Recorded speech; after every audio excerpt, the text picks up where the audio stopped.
Before I start this video, I want to give my honest condolences to horse racing trainer Lukas, who has unfortunately passed away a short time ago.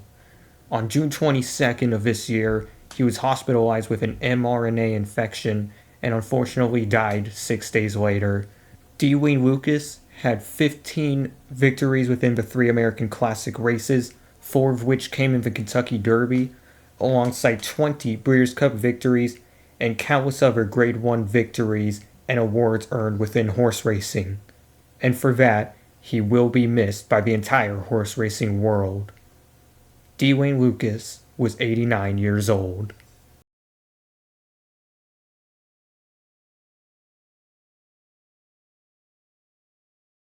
Hello and welcome back to Champion Jockey for episode 13. And definitely going to be a bit of a special one because this is actually being recorded the day before 4th of July. My plan is to actually get this recorded and then once I get up in the morning, I'm going to edit the video, try to have it ready. And as long as nothing crazy happens, I should have it up real soon. For Hempstead, nothing really all that exciting. Maybe we'll have training went completely perfect. Perfect form on all 3 of my horses that I chose to train. Especially looking forward to that Amarillo Stakes with Sundrink. I know it's only a non-graded stakes race, but I'll gladly take those where I can get them. And we're going to start things off with race 4. We're going 5.5 furlongs on the turf, riding Tunzel. We are 10th favorite out of 14 horses. Our current favorite in the field is Y Prize, a 3-year-old filly. All in the gate, getting ready to start. Off we go. Good start to the race, but we will have to hang back just a bit. Don't want to go too fast, although I do want to get up there kind of quickly. This is a sprint race after all. Move it up to 5 marks. I don't know why 3 and 5 are so wide at the rail. That is not how you want to gain time.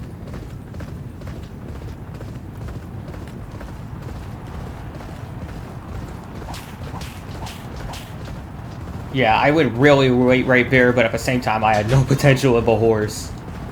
Still got 9th, though. I guess it's an okay result given the circumstances. Now to race 6, we've carried away another 3-year-old filly. This time, we're dead last in terms of the field. Look at those odds, 628. Hell, we even have one that's also 443. Like, I don't know the percentage on it, but that's honestly nuts. Imagine hitting a bet on that in the real world.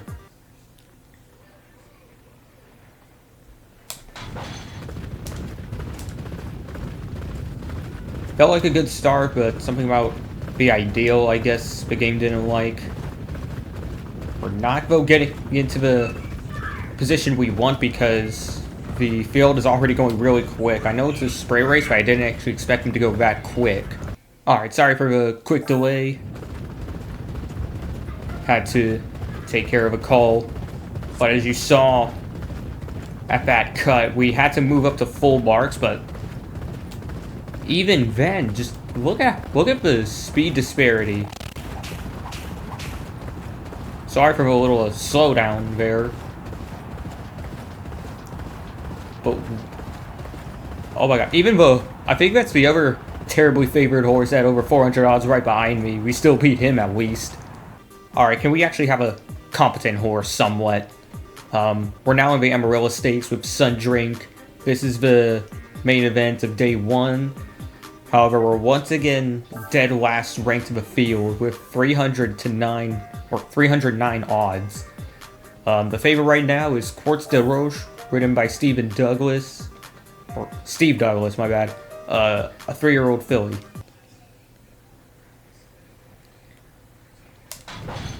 Off we go. I think this horse prefers the back middle, so we might be able to hold our position a bit easier. 7th through 9th. There we go. That's a decent position. Now going to put it up to 5 marks just to keep up with the field in the corners. Balance is great. Going to try to gradually move up.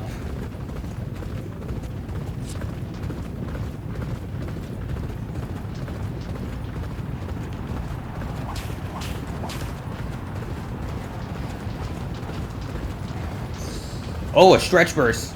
That's actually good for the finish. I know it's only a 7th, but still much better than expected. Onwards to day 2. This time we're going a mile on the 16th on the turf. We are riding a 2-year-old filly, Petite Phrase. The favorite right now, right next to us, will be Green Hollow, ridden by Adam Friedrich.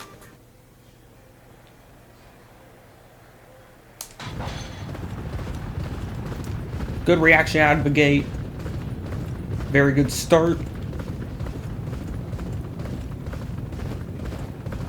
Oh, but why is the horse trying to go full marks? We're in the back for a reason. Chill out.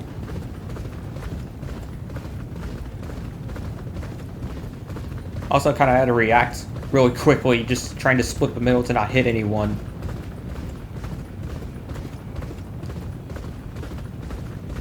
Five furlongs left to go. We're going to try to pick it up to 5. Balance is good, but I have to keep watching the field just to see how they react. Gonna try to stay high on the corner, or never mind, he's gonna move up, so I'm gonna have to move down.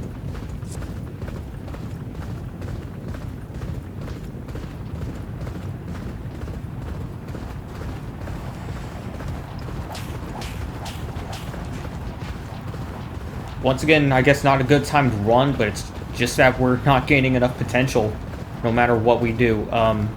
Photo finish for 7th, but that's going to unfortunately give us 8th instead. Also important to note from that race, that actually helped me level up my pace to a B grade, so that should help us out a bit more in the races as time goes on. This time we're riding Lubeck. We're not dead last in the field this time. We're 8th ranked out of 10 horses. The current favorite in the field is Cresting Wedge, a 5-year-old being ridden by Edgar Stein.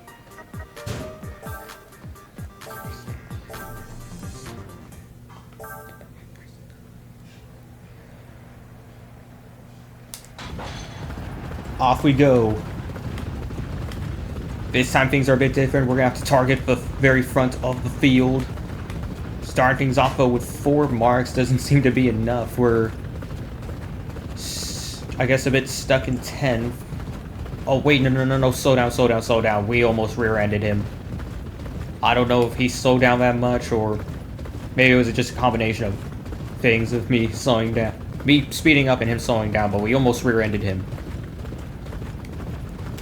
Luckily, we reacted quick, but now we're kind of trapped along the rail, right next to the number 10 horse.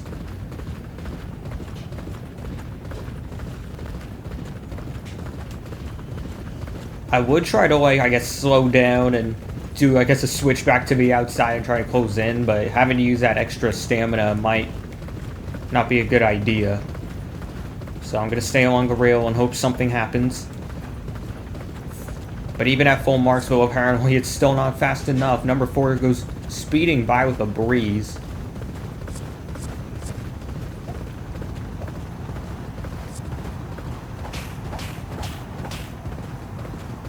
Good timing on the move for once, but again, not enough potential. We're going to have to settle for 7th. Alright, so that week was a whole lot of nothing, but I think now is time to try and negotiate some rides for December.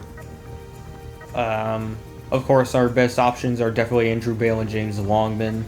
You know, I have a feeling since I'm having to, like, work a bit harder to get in favor with James Longman, something tells me that he could have better horses, because, like, of course, you have to unlock the better things as time goes on. You can't do it right away. Oh, sorry. Stomach's a bit messed up still. Alright, so week 1, we've got... wait. Oh, there we go. The menus confused me a bit, but it looks like our best option is definitely Hempstead. So we have Esperanza and Pip Grey Eagle.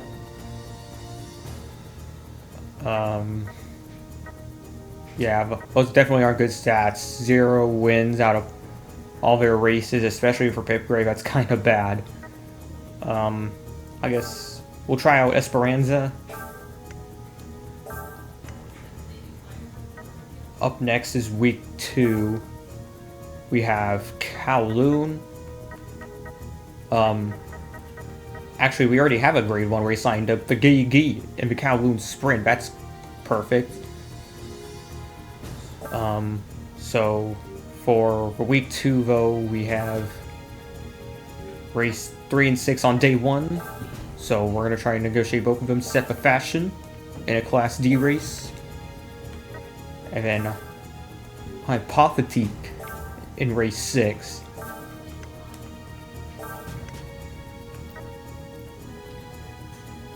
Day 2. Oh, he has a horse in the Kowloon Mile. Hell yeah, I'll take it. Coach Ab. Week number 3. What do we have here? Still Hempstead. Alright, so races 4 and 6. We'll go with Dance Away. And then Splendid Idea.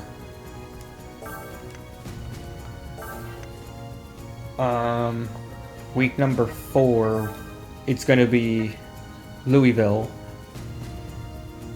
And we have race 4 day 1, race 4 day 2.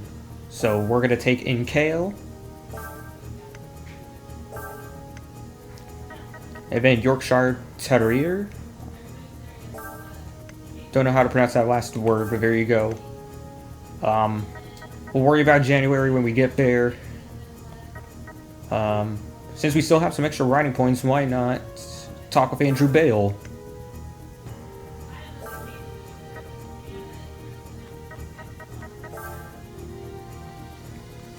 Oh crap, it's not able to show any of the horses I got picked out from James Longman. Like...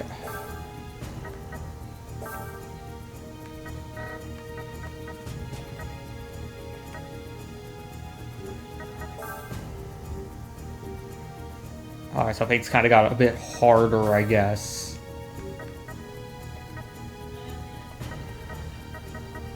Oh, the Autumn Dash Chase? Wait, no, that's Gloucester. He has nothing for the grade 1 races at Kowloon. So we're kind of out of luck there.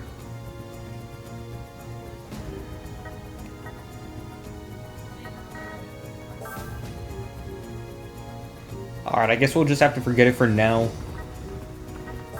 Let's focus on week 4. Plenty Fat, that's a hell of a frickin' name. 2-year-old filly. Then we have Milan. Traves. Best Warrior. Field Goal. We actually won on this horse before. That'll definitely give us a boost. And then Bend the Rules. Starting with day 2. One Way Street. Hopefully we can use this race to get back there somewhat with James Young. Or whatever the hell his friggin' name is. This is James right here, I know for sure. James Longman. Go with Pastoria. And then... bit of a tough decision.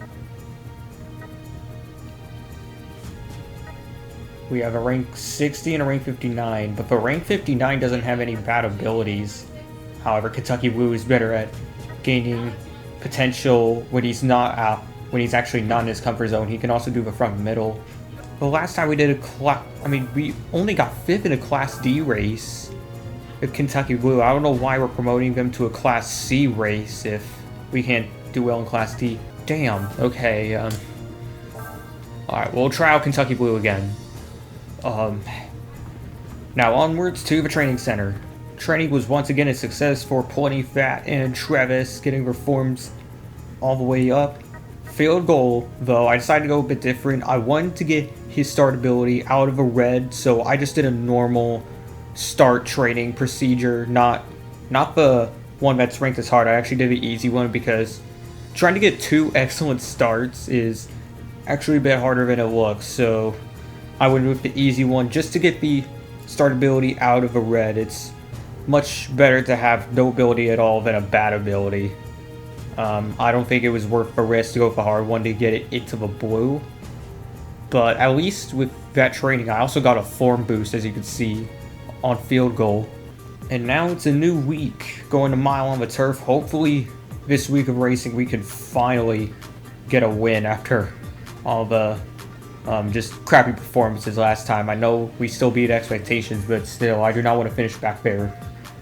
This time, we're riding Plenty Fat, a 2-year-old filly, 4th ranked in the field, so we do have a good chance. The favorite in the field will be right next to us, the number 6 Anvil Amulet, being ridden by Charlie Chalwin.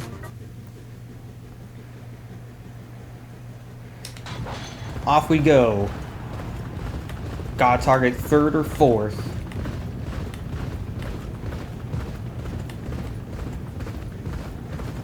No, too fast. Stop doing that. Please.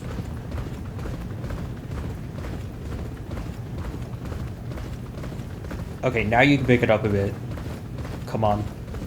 You really wanted to go freaking fast last time. There we go, finally. Oh no.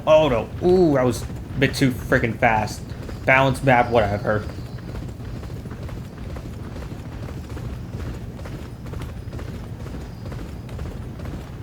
Through the far turn. Hoping to get a win out of this. Number 6 squeezing by on the inside.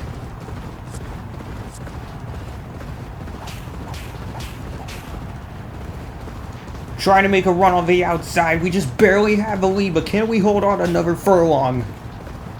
Or half furlong, I mean. No, we got snubbed. We got freaking snubbed by the 6. Race number 4 of the day, having to ride the second to last favorite in the field, Milan, a 3-year-old filly. The favorite in the field right now is number 11, Stage Eden, being ridden by Rodney Stones.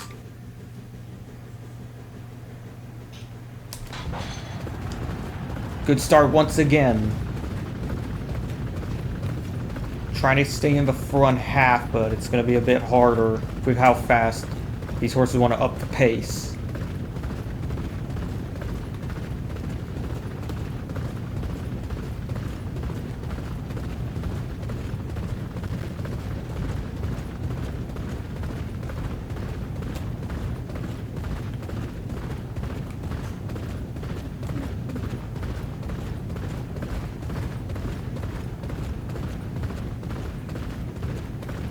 Four and a half furlongs left to run, just trying to get by the number 5 horse.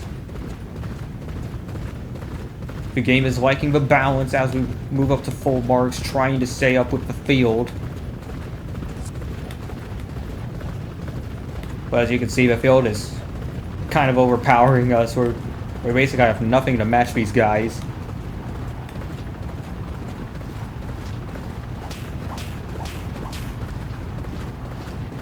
Decently timed whip. Trying to split through the horses, but it's only going to be good enough for 11th this time around. For race number 5, we'll do a mile and 3/8 on the turf. We are riding Travis, a 5-year-old, and he is 11th favorite in the field out of 14. The current favorite right now, Prestige Blue, a 3-year-old colt.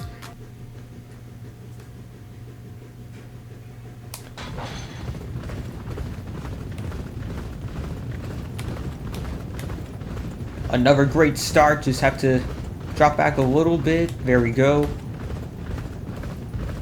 4 through 7 will be our best chance.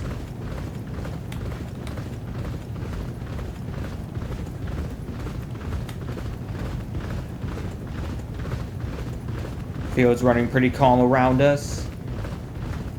Number 13, trying to pick it up a bit, trying to challenge the leader. We'll take first turn on the turf course. We're going to try to pick it up a bit right here.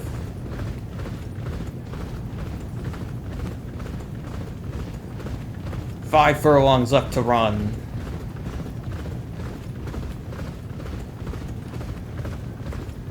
Surprisingly, the field does not want to pick it up. We're actually holding back right now as we try to get as far inside as possible.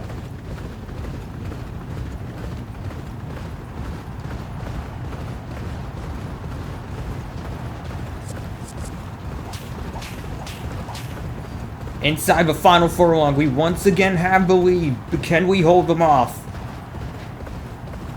50 meters to run, and we finally take a victory in this episode. Very good victory. And we once again get a stable ride, so Treves is now in our stable. Or, not literally, but you know. Best Warrior. 11 favorite out of 13 horses in the field. The current favorite will be right next to us again. Resol, a 4-year-old colt being ridden by Chuck Gibson.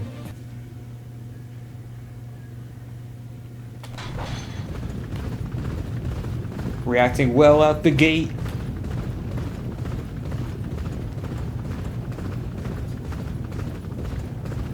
Trying to get up to 9th. I think we have to be in like 7th or 9th in order to get the best potential gain. And we do exactly that.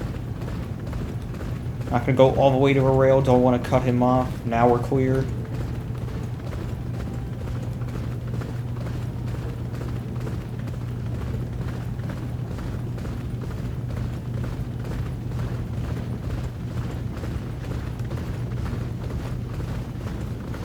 Gonna try to pick things up to 5 marks, but the field is actually wanting to go even quicker.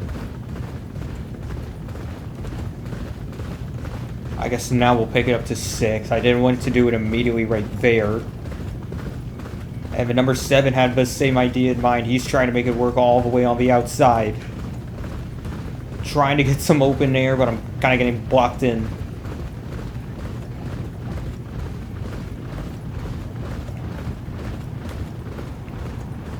Still feel like I'm getting blocked in.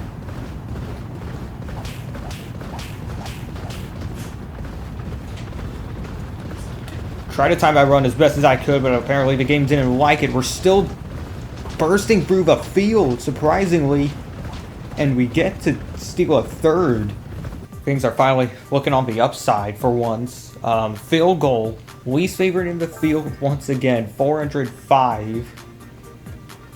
And dang, that's like over 350 higher than the horse right in front of us, Sweet Grass. Why the heck is field goal in this race? Anyway, here's a favorite appointee, a 6-year-old horse being ridden by Colin Baldwin.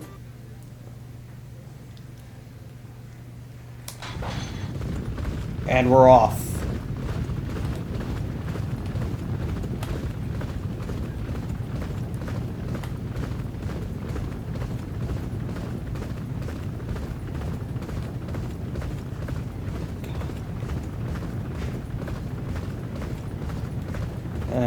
Don't really like this part of the field. Gonna try to speed the horse up a bit just to get into the front half. I don't think we should maintain 5 marks or 6 all the way throughout. Just depends on what the field wants to do.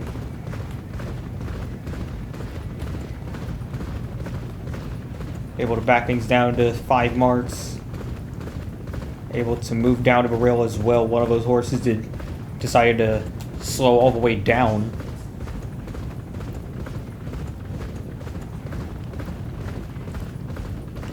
Half a mile left to run. Apparently our balance isn't too good.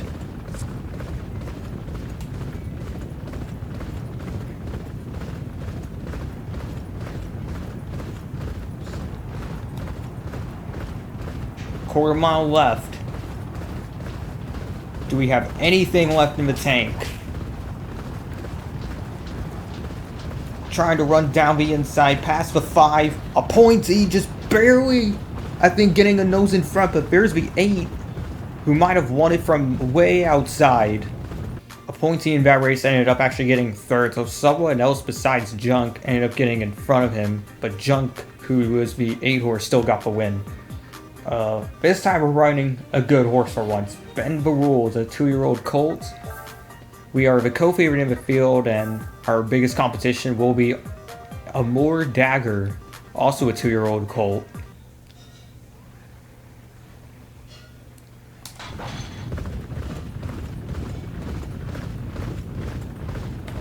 Slow things down a bit. We don't need to, not that much. For some reason I still can't target exactly 4 marks. 4, I said. Finally. Gonna try to get to the outside of the 2. Don't want to waste any extra stamina though, trying to get around him.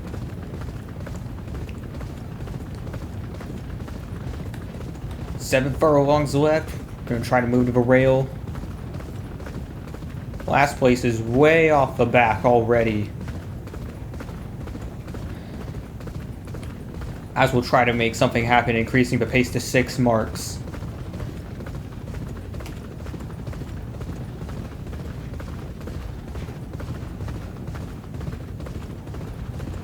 Oh, one move down right when I wanted to. Had to back off a bit, just not regretting one. I wanted to move to the outside, but the one came down and boxed me in.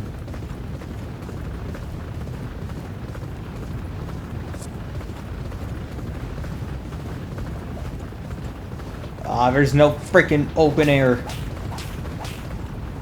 Gonna try it along the rail. We have potential left in the tank to the final half furlong, past the 4, and we take the win. Second win of the episode. Thank you, James. I'll definitely take a stable ride for Bend the Rules. And on to race 2 of day 2. This is one-way street, 6 ranked out of 7 horses in the field. Current favorite is Shamrock Prize, a 2-year-old filly being ridden by Kurt Lorenz.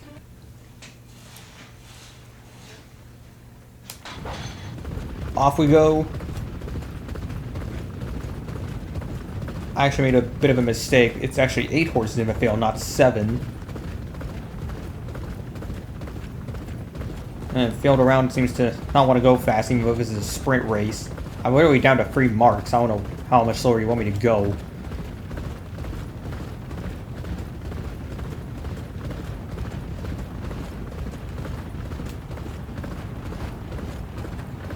Gonna try full marks right away.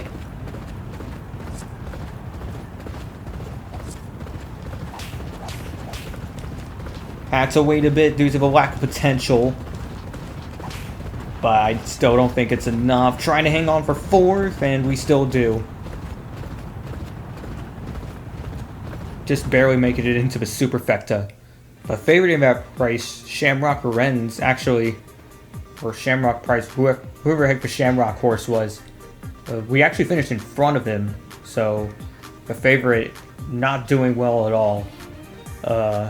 For this race, Pistoria is a 3-year-old filly. We're 12th favorite out of 14 horses. The favorite in the field will be number 13, Claire Judge, a 6-year-old mare.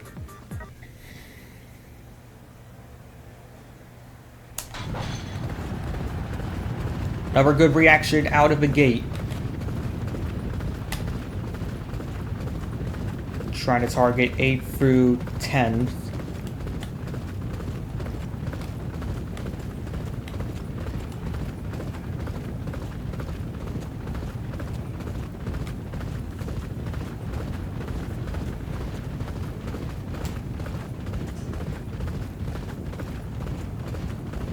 Wind up right next to 5 as we try to increase the pace. 5 marks.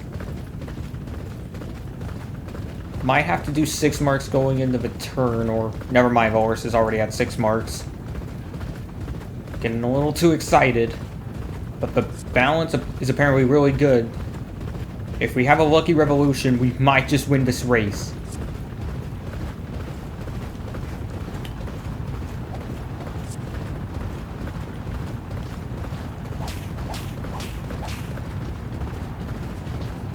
Down to the final furlong, we're running 9th, moving up to 8th. Now 7th. Number 4, rocketing down the middle. And we just barely get in for a top 5 finish. Race number 5 of day 2, we are now riding Kentucky Blue, 8 favorite in the field out of 14 horses. We actually passed up on, who was the other horse? I think it was New York Sun. I think, but New York Sun is actually the favorite in the field, so we might have made a terrible decision. A mile on the turf, here we come.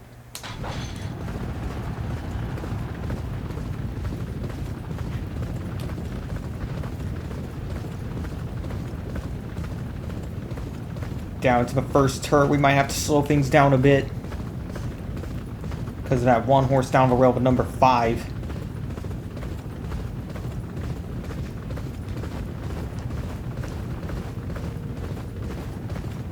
Back up to 4 marks. Gonna move down towards the rail, try to get the fastest line possible. Half a mile left to run.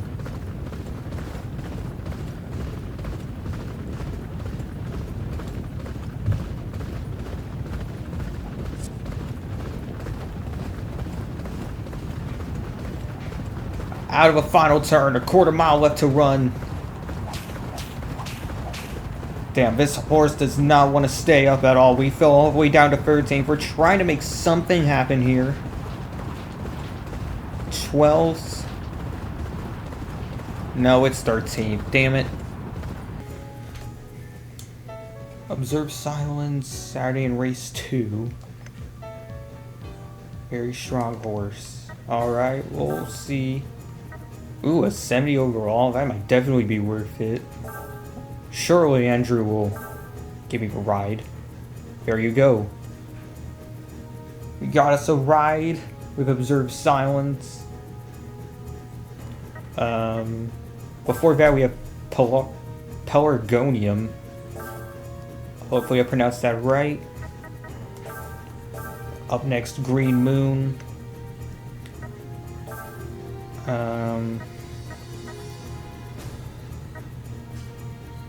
Yeah, there's no way we're gonna do any good with Pip Grey Eagle. We'll go with Esperanza, which... Oh, September, right. I was wondering why the name was familiar because I literally picked him in the stables not a bit ago. Go Chalnay? Yes. I hate pronouncing some of these names. What's next? Probably the only chance I have for this race is to try and steal myself a ride on Dahal. Damn it. Guess I'll have to go Rectigite. Winter Book, probably not worth it, neither are any of these.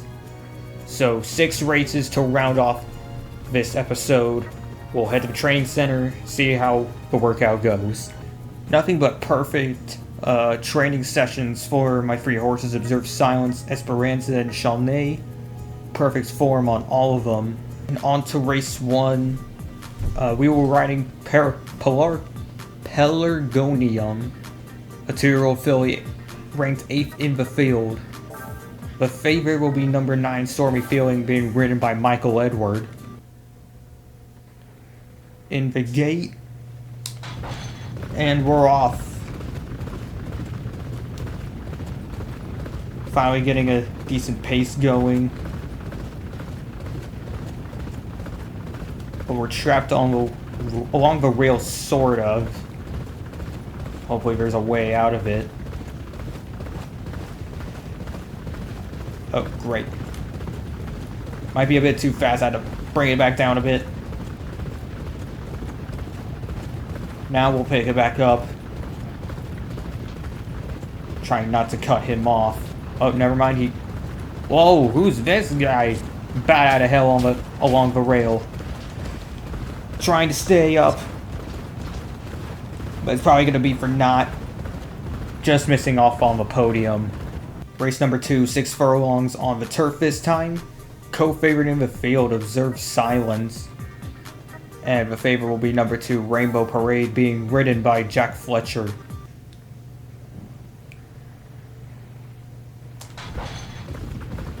Good start once again. Whoa. We actually had a good... We actually picked the right pace, but for some reason it went up to 6.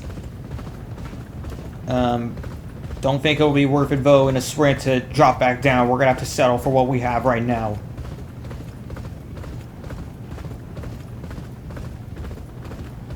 Carefully watching the field, picking it up to 6. 4 wide behind me as we go along the far turn.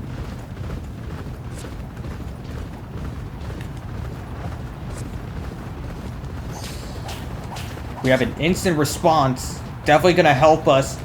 But no, it's not going to be good enough of a win. Just barely having to settle for second. 6 furlongs on the dirt. And we'll be riding Green Moon, 13 favored. We are second to last on the board. 449. Damn. Only one worse than us is Siberian Voice at 691.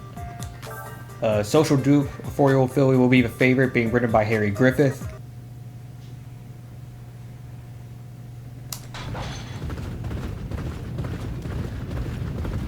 Felt good at the gate, but we're going to have to target the very back of the field for now. Just where the horse wants to be.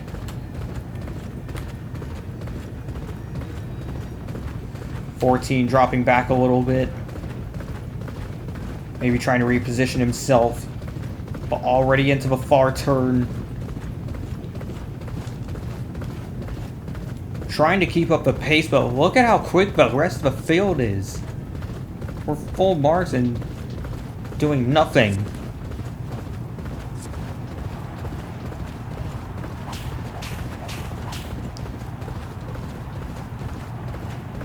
Trying to move up to the outside. Only good enough for 12th. On to race 5, going 6 furlongs once again. This time we have Esperanza, a 4-year-old colt, who actually does have some potential this time to go all the way. Swan Chain will be the favorite, a 5-year-old mare. Off we go.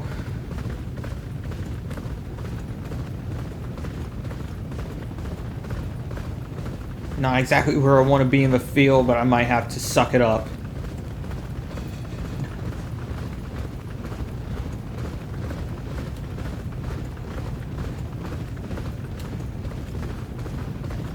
Gonna move it up to 5 marks.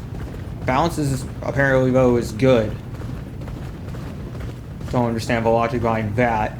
Number 4 falling through the field as we come off of a final corner. Down to the final half furlong. We're actually close to the 8. Still not enough for a win. Having to settle once again for second. Just maybe if we were actually where we needed to be at the beginning of the race, we might have had a bit more potential to win. Chalney, 6th favorite in the field out of 13 horses. Current favorite in the field is number 4, Easy Horse. 4-year-old colt being ridden by Michael Edward once again.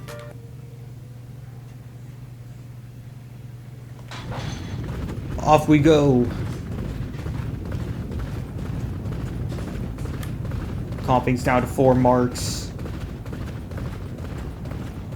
We are 6th ranked. Feel like we should be in 7th to gain more potential, but those guys behind feel really slow, so once again having to live with it. Gonna try to leave myself an opening on the outside as we reach half a mile left to run. Pick it up to 5 marks.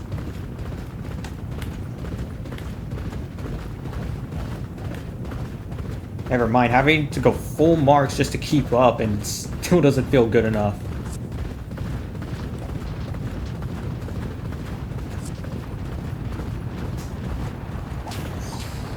Whoa, pack split. Oh, jeez. Ah, why? That was a terrible time for the ability, but we do have a stretch burst. And somehow we just barely get the win. And that was freaking lucky by only a hair over the favorite. That was freaking nerve-wracking. I legit thought I was going to go down all because of a stupid freaking ability being enabled at the wrong time. Anyways, Correct to Guide, 7th favorite in the field out of 9 horses. The 2-year-old Colt, and the favorite in the field is number 9, Chief Nova. Gonna target the back middle of the field this time. Off we go. Good start all around. The horse slowed down too much. I wanted 4 marks, not 3. 5 maneuvers to the high side to get around the 7. Half a mile left.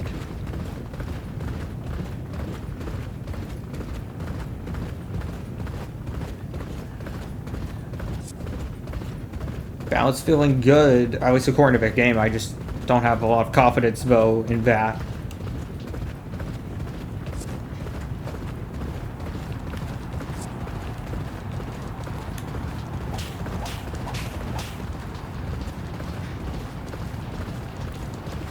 And it was a decent run. We got a podium, but maybe better timing would have helped out even more. Anyways, that'll finish things for this episode of Champion Jockey. I actually did want to give you a sneak peek though for next week, because of course we do have the 2 rides we negotiated in the Kowloon races, but there's also a 3rd one that we're being offered potentially, the Kowloon Vase with Ever Wrapped. And Seaside Breeze, since we're in favor of Andrew Bill, we might get that one as well. So 10 races on the card to start off the next episode. I would do week 2 for this episode as well, but if we did, we would only have 2 weeks left for the final episode. So, or now, no, it's not a final episode. My bad. It's just that the next episode will only have 2 weeks that round off the year. So I'm gonna try to do all 3 of the final weeks next episode. Hopefully, we can finally end our streak of bad luck in the Grade 1 races. So, thank you all for sticking around. Once again, I want to give my deepest condolences to the family of D. Wayne Lukas. I just hate what had to happen to him. Unfortunately, his past health issues caught up to him, so I just hate to see it. Thank you all, though, for sticking around. If you do like this kind of content and want to see more Champion Jockey videos, please like and subscribe. It'll mean a lot to the channel. And I'll see you all another time.